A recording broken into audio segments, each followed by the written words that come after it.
E aí pessoal, tudo bom com vocês? Bem, no vídeo de hoje a gente vai avançar tentando provar a recíproca do teorema anterior, só que a gente não vai chegar ainda para demonstrar essa recíproca, ok? A gente precisa definir hoje o que é a oscilação da função no ponto e algumas propriedades em relação a essa oscilação da função. Então, vamos lá, bora pro vídeo.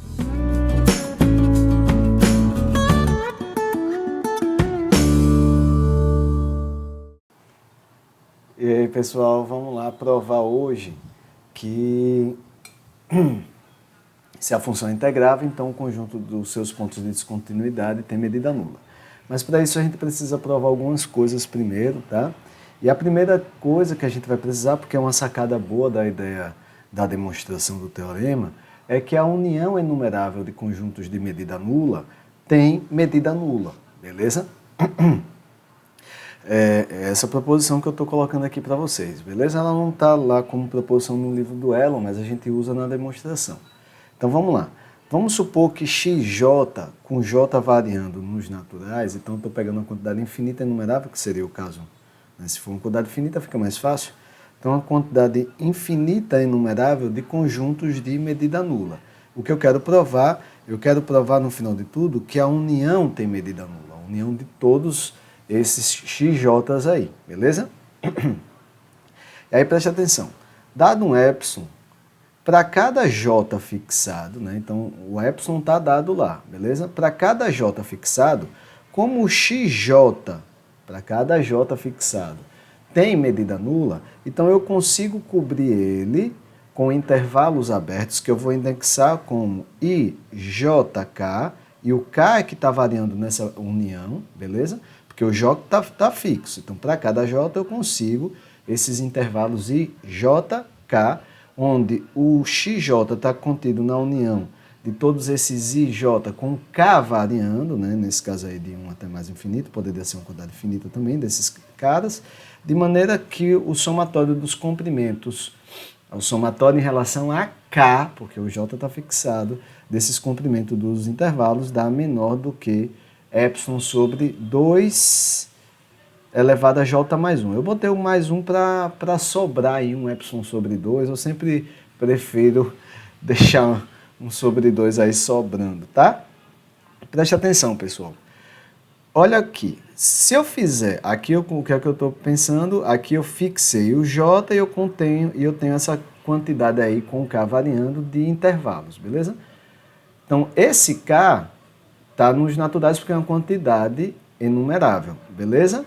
O K está nos naturais. E o J? O J também está nos naturais porque a união que eu estou considerando também é enumerável. Então, tanto os J's quanto os K's estão nos naturais. Então, a quantidade total de I's, e quando eu estou dizendo total é variando o J e variando o K, a quantidade total de I's é enumerável. Por que enumerável? Porque, olha, o índice deles é JK com tanto J quanto K naturais. Então, como a gente sabe que o produto cartesiano de dois enumeráveis é enumerável, então os índices é enumerável, né? O conjunto dos índices é enumerável. Então, obviamente, essa quantidade aí de intervalos abertos, variando J e K, é enumerável. Isso é importante porque quando eu unir todos os x, agora sim o j está variando, quando eu unir todos os x, é óbvio que a união de todos os x está na união de todos os i's. E agora é todos mesmo, com j e k variando. E essa quantidade aqui é enumerável, isso precisa por causa da definição de conjunto de medida nula. Além disso, o que acontece? Quando eu somo o comprimento de todos os intervalos, o que acontece? Eu pedi que o somatório, fixado J e variando o K, né, o somatório em K dos comprimentos de IJ, eu pedi que ele fosse menor do que epsilon sobre 2 elevado a J mais 1. E aí, quando eu somo isso em relação a J, quando eu somo todos esses em relação a J, isso aqui dá epsilon sobre 2. Né? Eu botei menor ou igual porque é o seguinte, no final de tudo, poderia ser uma quantidade finita, tá? Então, por isso eu botei menor ou igual. Mas, se a gente somar esse somatório de 1 até infinito, se for uma quantidade infinita, que é o pior dos casos, vai dar exatamente epsilon sobre 2, beleza? Dá igual. Então, de toda forma, eu botei o epsilon sobre 2 para a gente ter margem, né? Mesmo que isso dê igual a epsilon sobre 2, todo esse somatório aí é menor do que epsilon. Então, o que foi que eu consegui? Eu consegui cobrir a união de todos os xj por intervalos abertos, numa quantidade enumerável, cuja soma dos comprimentos de todos esses intervalos abertos é menor do que epsilon. Então, essa união tem medida nula, beleza?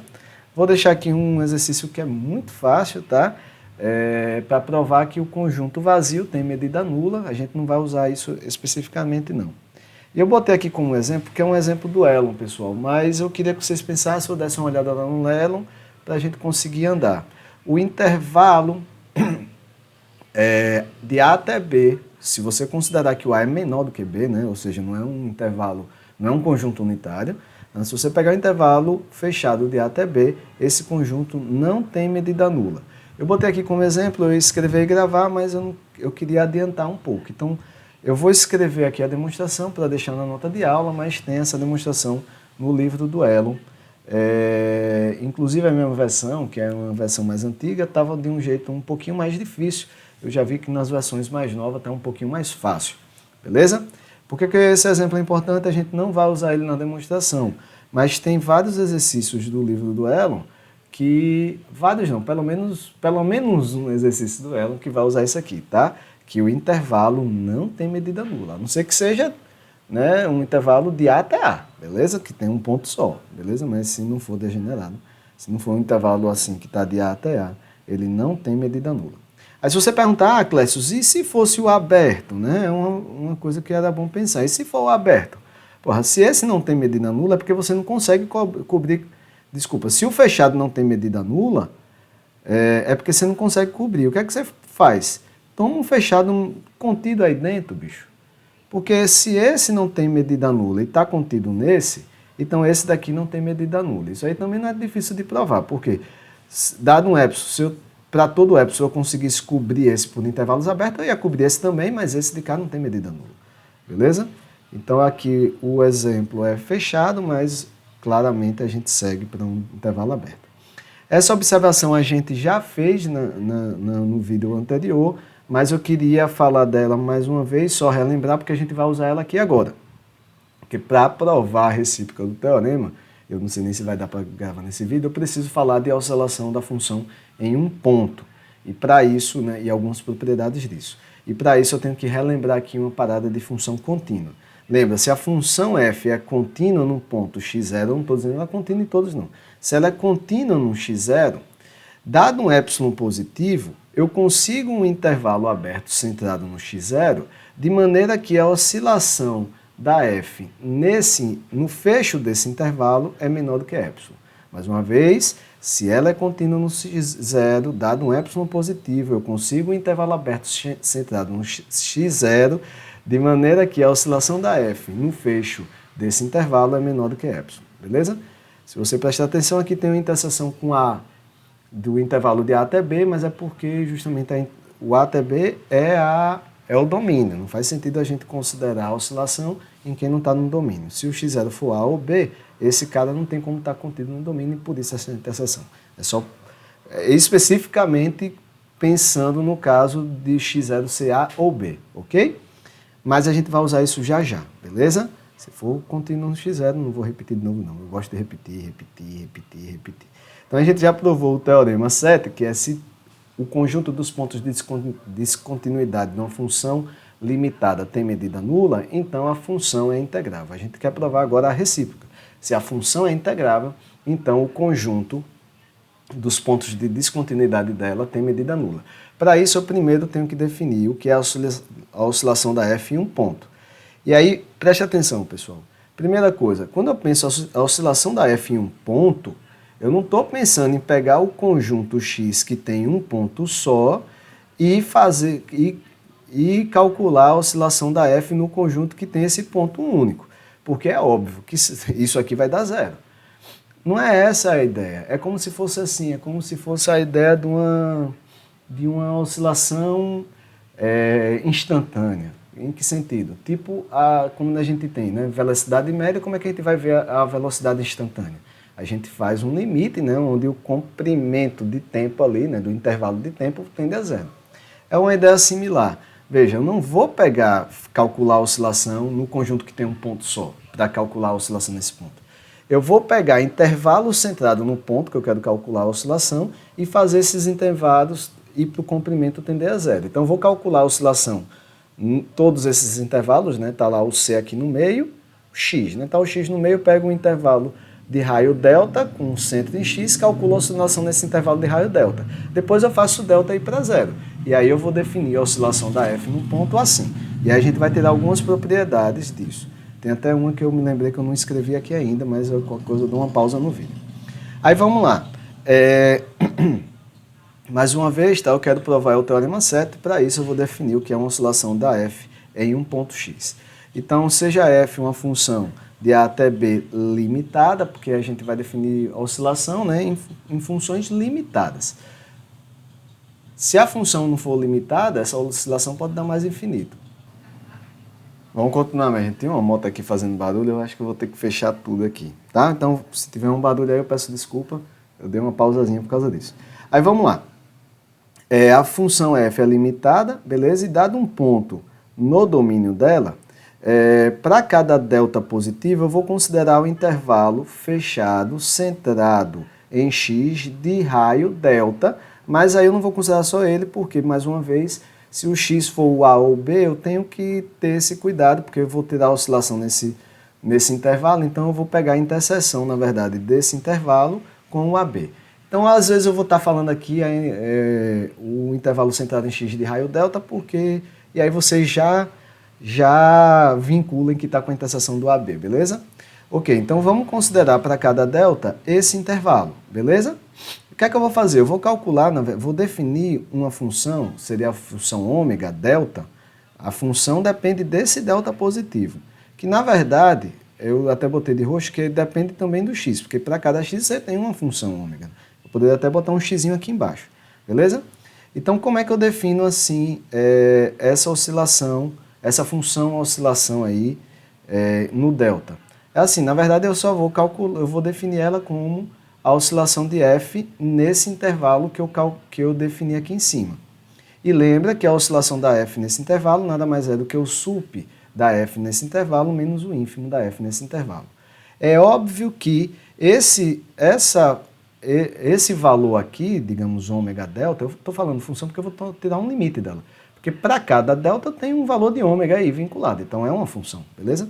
Então, esse valor aí, ômega delta, ele é sempre maior ou igual que zero, por motivos óbvios. O sup é sempre maior ou igual do que o ínfimo, então isso aqui é sempre maior ou igual que zero. E outra coisa é que a variação da função nesse intervalozinho é sempre menor ou igual do que a variação total da f. Esse mn eu nem escrevi, eu peço desculpa, mas o mn é justamente o sup da f e o ínfimo da f. Então é claro que independente do delta, esse negócio aqui, esse valor aqui, independente do delta, esse valor é menor ou igual do que a oscilação total da f. Quando eu digo total, é no intervalo inteiro, de A até B, ok? Porque aqui é um intervalozinho menor, né? Esse daqui é, na verdade, só a oscilação da f no intervalozinho menor. Então, é óbvio que isso aqui é menor ou igual do que a oscilação total da f. Então, essa função aqui, essa função ômega, né? Ela é uma função que é limitada, beleza? Por zero e pela oscilação total da f. Além disso, ela é monótona, não decrescente. O que é que eu estou dizendo com isso? Bem, se eu pego um ΔI menor do que um ΔI, o que acontece? O intervalo do ΔI está contido no do ΔI, beleza? Então, a oscilação nesse intervalo é menor ou igual do que a oscilação no intervalo do ΔI, ou seja, o W ΔI é menor ou igual do que o W, às vezes estou falando W, às vezes ômega, né? Mas seria ômega. O ômega ΔI é menor ou igual do que o ômega ΔI. Então, que foi o que eu provei, né? Que isso aqui, na verdade, é uma função monótona não decrescente. Se o ΔI é menor do que o ΔI, então o ômega ΔI é menor ou igual do que o ômega ΔI. Beleza. Se isso é uma função limitada, monótona não decrescente, então os limites laterais existem, e aí vocês dão uma olhada nessa parte de limites laterais, tá, pessoal? E aí eu posso considerar, então, o limite quando o delta tende para zero pela direita dessa função. Lembrando que o delta aí é positivo, tá, pessoal? A gente definiu esse negócio com delta positivo, mas esse limite aqui existe porque a função é limitada, monótona, não decrescente, ok? E aí, já que esse limite existe, eu vou dizer, olha, essa é a minha definição. A definição de oscilação de f no ponto x é exatamente igual a esse limite, né, dessas oscilações aí centrada, a oscilação de f no intervalo centrado em x de raio delta. Eu faço agora o delta tender para zero. Isso aí, existe esse limite e eu chamo isso de limite da função f no ponto x, tá? Bem, uma proposição importante, na verdade, antes de fazer a proposição, ela é uma das mais importantes e tem outra que é bastante simples, que foi que eu não escrevi. Eu vou dar dois exemplos para a gente entender um pouco melhor. Eu botei aqui como exemplo empírico, deu algum problema na minha câmera? Voltei. Então, são exemplos empíricos em que sentido? Né? Uma coisa empírica é que a gente não vai dar tantos detalhes na demonstração. Mas por que eu estou falando isso? Porque eu estou pegando funções x ao quadrado, x, vai ter uma que vai ter seno. Então eu vou usar as propriedades do x ao quadrado x, e considerando que um curso de análise começa lá com axiomas de Peano, meio que a gente nem sabe o que é os naturais, digamos assim, então a gente não poderia estar usando e teria que provar todas as propriedades, tá? X ao quadrado é crescente, de zero a mais infinito, dá para provar isso com análise? Dá, de boa. Mas eu vou fazer sem tantos detalhes, beleza? É só para a gente entender o que é oscilação no ponto. Veja, eu vou definir aqui essa função assim, ó. Ela vale x ao quadrado de 0 até 2 e ela vale x de 2 até 4, beleza? Eu fiz um gráfico aqui rapidamente e eu botei até um raiz de 2 aqui no meio para a gente só se ligar. Quando o x vale raiz de 2, a função vale 2. Mas quando o x é 2, a função também vale 2 porque eu estou, né, nessa daqui e depois ela é crescente para cá. Por que eu estou falando isso? Veja, preste atenção. Eu vou pegar um delta, se eu pego um delta aqui menor do que essa distância, que distância é essa? 2 menos raiz de 2, beleza? Se eu pegar um delta menor do que essa distância, aí estaria aqui, né? Estaria nesse intervalo. Quem seria a oscilação da f nesse intervalo? Presta atenção. Nesse intervalo, o sup é 4, tá fixo, beleza? Na verdade, o sup da função é 4, e assim, mesmo que eu faça apertar o delta aqui, o sup continua 4, é isso que eu vou falar. Mas nesse intervalozinho, o sup é 4. O ínfimo vai ser 2. Beleza? Certo? Tranquilo. Aqui também, do lado de cá também. Se eu pegar um delta um pouco maior, o sup continua sendo 4, mas o ínfimo vai vir para esse valor que tiver aqui mais à esquerda. Então eu vou pegar o delta igual a esse valor, 2 menos raiz de 2, de propósito, né? Para quê? Porque daqui para dentro, que é o que a gente vai provar agora, daí para dentro que eu estou dizendo assim, daí para deltas menores, a oscilação vai ser constante igual a 2. Então vamos olhar para essa oscilação em particular, quando eu pego o delta igual a isso, o sup é 4 nesse intervalo, beleza? E o ínfimo é 2 nesse intervalo. Então a oscilação é quanto? 4 menos 2, que dá 2. Beleza. E se eu apertar, pessoal? Deixa eu dar um zoom aqui para vocês entenderem. Eu estou com a imagem muito pequena. E se eu apertar, pegar um intervalozinho ainda menor? Aí veja, se eu apertar, por isso que eu estou dizendo que é empírico, eu estou fazendo as coisas aqui. Olha, quem é o sup?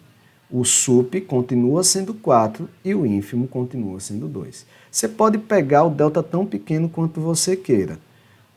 Está centrado no 2, beleza? O sup vai ser o 4 e o ínfimo vai ser o 2 nesse intervalozinho. Então, o que eu provei aqui para vocês é, se a gente pegar o delta menor do que 2 menos raiz de 2, o ínfimo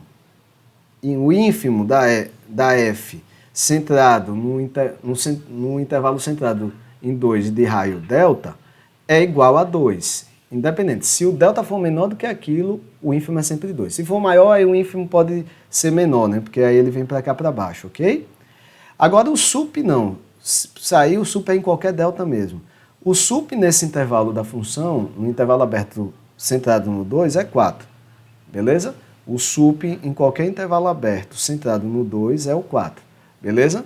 Mas olha, para delta menor do que isso, o ínfimo fica constante 2 e o sup constante 4, ok? Então o que é que acontece? Quem é o ômega delta aqui? O ômega delta é 4 menos 2, isso para todo delta menor do que 2 menos raiz de 2. Então quem é o limite quando o delta tende para zero pela direita? Porra, se para todo delta menor do que isso a função é constante 2, o limite quando o delta tende para zero pela direita é 2. Então, a oscilação da função f no ponto 2 é 2, que é justamente essa distância aqui entre os limites laterais. Então, um exercício que tem no livro do de Jairo, eu não vi se tem no livro mais grosso do Elon, no mais fino eu acho que não tem, mas tem no de Jairo. Seja f uma função onde os limites laterais, aqui era bom supor limitada a f, onde os limites laterais da f existem, os limites laterais quando x tende para c, existem, digamos que um é L e o outro é M, beleza? Então, é para você provar, e que o f de c é igual a um dos laterais, beleza? Que foi o nosso caso, eu botei o f de 2 aqui, igual ao limite lateral da função pela direita do 2, né? Então, suponha que os limites laterais da f existem e que o f de c é igual a um dos laterais. Prove que a oscilação da f nesse ponto C é igual a essa distância entre esses dois limites laterais. Beleza? Aí eu deixei até como exercício, tá, e se o f de C não fosse nenhum dos dois limites laterais? Por exemplo, se eu botasse aqui, em vez de estar fechado ali, se eu botasse a imagem da função lá em cima, sei lá, no 6, vou botar bem lá em cima, no 6. Bem, aí não é tão difícil perceber que, na verdade, a oscilação seria você pegar a maior de todas as distâncias entre esses três pontos, beleza? Mas eu vou deixar como exercício para vocês. Então, perceba que se os laterais forem diferentes, pessoal, que é pelo exercício, se os limites laterais existirem e se existirem e forem diferentes, então a oscilação da f fica igual aí onde está, né? Porque se tem os laterais, ainda tem a f no ponto, aí depende. Mas se os laterais forem diferentes e a imagem já for um desses laterais, a oscilação é justamente essa distância entre os dois laterais. Se a função ainda estiver definida em outro ponto, a oscilação vai ser a maior dessas distâncias entre esses três pontos. Quais pontos? Limite lateral à esquerda, limite lateral à direita e a f aplicada, e o valor da f aplicada no ponto, beleza? Então já dá para ter uma ideia, uma noção, pelo menos de quando os limites laterais existem, já dá para perceber que se os laterais existem, o que acontece? Se ela for descontínua e eles forem diferentes, então a oscilação é positiva. Se os laterais forem iguais e ela for diferente naquele ponto, a oscilação também vai ser positiva, tá? Não vai ser zero. E a proposição que a gente vai provar ali é justamente que ela é contínua se somente se a oscilação no ponto é zero. Se somente se. A gente vai provar isso. Só que eu quero dar mais um exemplo empírico e eu vou falar rapidinho, tá, pessoal? Para ver se eu consigo adentrar. Eu acho que hoje eu não consigo provar mais o vídeo. Nesse vídeo, pelo menos. O que acontece é o seguinte, eu vou considerar agora a função que os laterais não existem, tá? Porque a função não é contínua só se os laterais forem diferentes, nem só se o limite for diferente do ponto. O limite pode não existir, tá? A gente vai dar justamente esse exemplo onde o limite não existe e a gente vai ver que a oscilação é positiva também. Mas a gente vai provar isso no caso geral, tá? Então vamos considerar a função seno de 1 sobre x com x diferente de zero. Eu estou considerando aqui o domínio só de menos 1 até 1. E ela é zero quando x é zero, beleza? O que eu quero calcular é a oscilação da f no ponto x0, beleza? No ponto x0. O que acontece, pessoal, é o seguinte, aqui eu disse que é um exemplo empírico, mas é só por causa das propriedades do seno que a gente não está provando nenhuma propriedade do seno. Para qualquer delta menor do que 1, o que acontece? É claro que existe algum natural, n, de maneira que 1 sobre delta vai ser, mesmo que o delta seja muito pequeno, e aí o 1 sobre delta vai ser muito grande, o que acontece é que vai existir um n suficientemente grande, de maneira que π sobre 2 mais 2nπ vai ser maior do que 1 sobre delta. E o que acontece, que isso aqui é óbvio, né? Que π sobre 2 mais 2nπ é menor do que 3π sobre 2 mais 2nπ. o que eu estou dizendo que o n suficientemente grande existe é para essa primeira desigualdade, porque essa segunda é óbvio, tá? E aí, vejam só, uma vez que a gente está assim, com essa desigualdade, o que acontece? A gente sabe, antes disso, que a oscilação total da ESF, que é essa seno composta com essa coisa, a oscilação total dessa função, ela é 2, beleza? Porque é a mesma oscilação da função seno. Então, o que acontece? Quando eu pego a oscilação da f num intervalo centrado no zero de raio delta, o que vai acontecer? Vou pegar aqui para delta menor do que 1, ok? Que foi o que eu já provei. Essa oscilação tem que ser menor ou igual do que a oscilação total da f, que é 2. Isso é um fato. A oscilação em qualquer intervalo aí de raio delta tem que ser menor ou igual do que 2. Eu vou provar, na verdade, que é igual a 2. Então, ela não pode passar do 2, então eu vou provar o seguinte, olha. Essa oscilação aqui é igual à oscilação, por definição, da f nesse intervalo. E o que acontece? É óbvio que a oscilação no intervalo é maior ou igual. É óbvio não, porque na verdade é o lema 3 quem garante isso. Beleza? Então, a oscilação no intervalo... Não, mas na verdade é óbvio mesmo, nem precisa do lema 3. Mas a oscilação do intervalo é sempre maior ou igual do que eu pegar a f num ponto e subtrair com a f aplicada em outro ponto de dentro do intervalo. Beleza? Então, aqui eu apliquei a f num ponto e subtraí com a f aplicada em outro ponto. É claro que essa diferença é menor ou igual do que a oscilação total da f no intervalo. Eu só estou pegando 2 pontos no intervalo aqui. Então, o que acontece? Mas esse cara aplicado aqui é seno disso e aqui é seno disso. Seno disso aqui dá 1 e desse daqui dá menos 1, só que eu tenho menos, então fica 1 mais 1 que dá 2. Então, o que foi que eu provei? Presta atenção. Que o ômega delta tem que ser maior ou igual do que 2 para todo delta. Agora, isso aqui é para todo delta menor do que 1. Depois eu escrevo aqui. Beleza? Então, o ômega delta é sempre maior ou igual a 2, mas é também, por outro lado, menor ou igual a 2. Então, para todo delta menor do que 1, ômega delta é 2. Então, a oscilação dessa função no zero vale 2. Lembra que essa função ela fica oscilando muito, pessoal, ela fica oscilando muito entre menos 1 e 1. Então, por isso que, mesmo sem a oscilação, mesmo sem os limites laterais existirem, a oscilação aí, mesmo sem os limites laterais existirem, a oscilação é positiva e vale 2. Ela não é contínua no zero, porque o limite, quando x tende para zero, não existe. Então, veja que nesse caso, essa função não é contínua no zero e sua oscilação no zero vale 2. Eu peço desculpa pela minha falta de atenção e por causa da câmera que está indo e voltando aqui. O celular tá me sacaneando. Tá? Eu até virei, né, botei para a câmera da frente para pelo menos eu ver quando ele parar. E aí a gente prova de maneira geral isso, pessoal, que a função é contínua num ponto x se somente se a oscilação dela nesse ponto vale 0, beleza? Então ela é contínua em x se somente se a oscilação dela nesse ponto vale 0. Vamos primeiro provar o lado mais simples, que a gente vai usar a observação que eu falei no início dessa aula, que foi na verdade de outra aula, beleza? Se a função é contínua em x, então por essa observação, dado um epsilon positivo, existe um delta, mas eu vou botar ρ porque a gente já está trabalhando com delta, beleza? Vou botar ρ, mas existe um delta onde a oscilação da f nesse intervalo aqui é menor do que epsilon, beleza?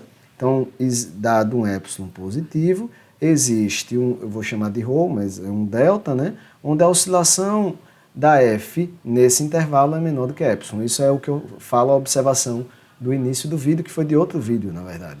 Beleza? Então, o que acontece? Se o delta, para todo delta menor do que ρ, a função é monótona não decrescente, beleza? Para todo delta menor do que ρ, a oscilação no delta é menor ou igual do que a oscilação do ρ, que é menor do que epsilon. Então, o que foi que eu provei? Eu provei, na verdade, que o limite da função ômega, quando o delta vai para zero, é zero. Então, se a função é contínua no x, o limite dessa função é zero, beleza? Porque essa é a definição de limite, né? Limite lateral pela direita aqui do zero. Dado um epsilon, Existe um ρ, de maneira que se a variável está entre 0 e ρ, então a função está entre 0 e epsilon. Então essa função aqui está tendendo a 0, tá? Porque na verdade, se você quiser mais detalhe, mas acho que não precisa, isso aqui é igual a função menos o 0. O 0 aqui é o limite da parada. E isso aqui é igual ao delta menos o 0. O 0 é para onde o delta está indo, beleza? Então, se quiser mais detalhe, ficaria assim. Então, por isso que esse limite dá 0, mas esse limite é justamente a oscilação da função no ponto x. Então, se a função for contínua no ponto x, a oscilação dela nesse ponto é 0. Agora, vamos provar o contrário. Se a oscilação dela no ponto x é 0, então essa função é contínua. Como é que eu provo isso? Então, como é que eu provo isso, pessoal? Vou provar agora que se a oscilação dá 0, então ela é contínua nesse ponto, beleza? Se a oscilação é 0, por definição de oscilação no ponto, isso significa que essa função ômega está indo para 0 quando o delta vai para 0, beleza? Então, dado um epsilon positivo, existe um ρ, mais uma vez eu estou usando o ρ porque a variável é delta, para não ficar uma confusão aqui. Existe um ρ de maneira que, se o delta estiver entre 0 e ρ, mais uma vez lembrando, o delta é delta menos 0, o 0 é para onde o delta está indo, beleza? Se o delta está entre 0 e ρ, então a imagem da função, né, tem que ser menor do que epsilon. Lembrando que a imagem da função é justamente ela menos o 0 em módulo, e o 0 é para onde o limite vai, tá? Então aqui é por definição de limite, tá, pessoal? Dado um epsilon, existe um ρ, onde delta menos 0 menor do que ρ, implica que ômega menos 0 é menor do que epsilon, beleza? A definição de limite, ok? Beleza. Então, para todo delta entre 0 e ρ, o que acontece? Se o x menos y for menor do que esse delta, e o y está no domínio da função, isso implica o quê? Isso implica que o y está nesse intervalo aqui, beleza? Mas então isso implica, se o y está nesse intervalo, a distância dele para o x é menor do que a oscilação total da f no intervalo inteiro, beleza? Mais uma vez, preste atenção, se a distância do y para o x, eu quero provar que a função é contínua em x, se a distância do y para o x for menor do que delta e o y está no domínio da função, isso significa o quê? Que o y está nesse intervalo, né? Que ele está no domínio e está no intervalo centrado em x de raio delta. Mas se o y está nesse conjunto, o x também está aí. Então é óbvio que a distância de f de y para f de x é menor ou igual do que a oscilação total da f no intervalo inteiro. Mais uma vez, porque do lado de cá, que é a oscilação total da f no intervalo inteiro, do lado de cá eu estou pegando 2 pontos na f, estou aplicando 2 pontos ali do intervalo, aplicando a f e calculando a distância entre esses 2 pontos. A distância entre esses 2 pontos tem que ser menor ou igual do que a oscilação total da f. Eu escrevi aqui lema 3, mas nem preciso usar o lema 3, beleza? Por definição de oscilação num intervalo, você já vai saber disso aí também, beleza? Mas pode usar o lema 3 se quiser. Então, o que foi que eu provei com isso? Preste atenção, eu provei que dado epsilon positivo, existe um ρ de maneira que, na verdade existe um delta nesse caso, né? Porque se eu pegar o delta menor do que esse ρ, existe um delta de maneira que, se a distância de y para o x for menor do que delta, então a distância de f de y para f de x é menor do que epsilon. O que eu vou poder ver, então, eu ver que a função é contínua em x. Beleza? A gente não vai conseguir demonstrar o teorema hoje, tá, pessoal? Nesse vídeo, tá? Tem mais uma coisa só que eu queria provar sobre a oscilação da f num ponto. E aí, só para concluir esse vídeo, pessoal, vamos lá, só fazer mais uma observação que a gente vai precisar para a demonstração do teorema, beleza? É uma observação bastante simples. Se o x é um ponto interior do intervalo I, que está contido no intervalo AB, então a oscilação da f nesse ponto x é menor ou igual do que a oscilação da f em I. Até o livro do Elon, na verdade, usa essa notação aqui, né? F, vírgula, ponto e vírgula I, que por definição é a oscilação da F restrita ao intervalo I, beleza? Então, preste atenção que a hipótese aqui é que x é interior ao intervalo I. Se for extremo, isso não é bem verdade. Mas por que é verdade? Porque a oscilação no ponto x tem que ser menor ou igual do que no intervalo que contém ela como ponto interior.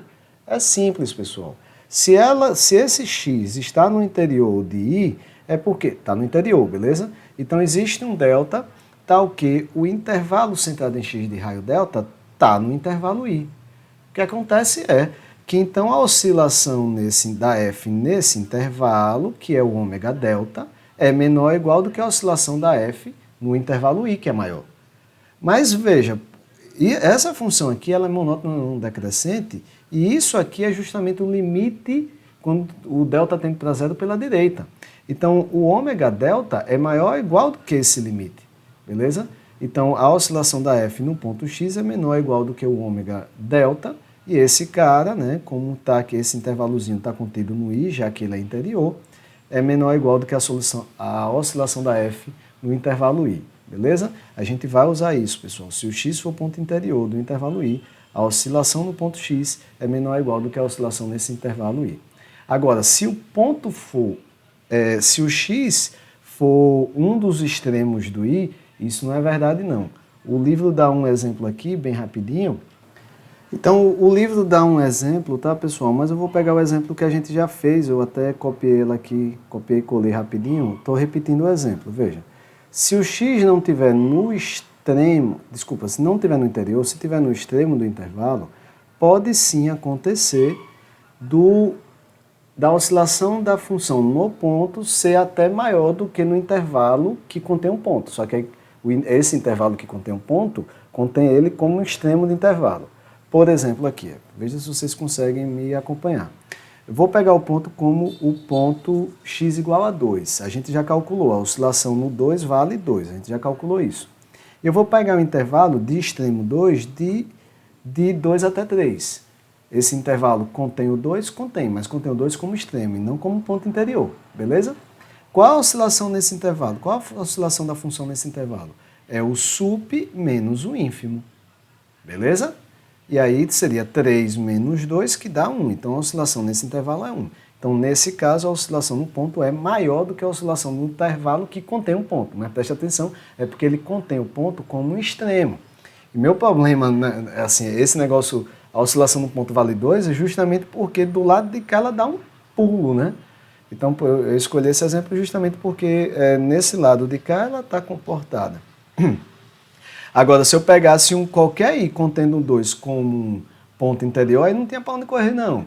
A oscilação do intervalo teria que ser maior ou igual do que a oscilação da função no 2, beleza? Tranquilo? Então é isso, pessoal. No próximo vídeo a gente finalmente grava a demonstração do teorema. Eu peço desculpa porque hoje a câmera parou várias vezes, aí ele esquentou porque eu deixei o celular carregando. E a vida é assim, a gente vai tentando fazer o melhor possível. Tá? Eu estou aqui, é melhor o imperfeito feito do que o perfeito não feito, tá, pessoal? Então isso aqui, mais uma vez, eu já falei para vocês, é um hobby meu, querer deixar aqui gravado para poder ajudar um aluno ou outro, beleza? E acontece essas coisas, tá bom? Então, no próximo vídeo a gente demonstra a recíproca do teorema. Valeu, pessoal, até o próximo.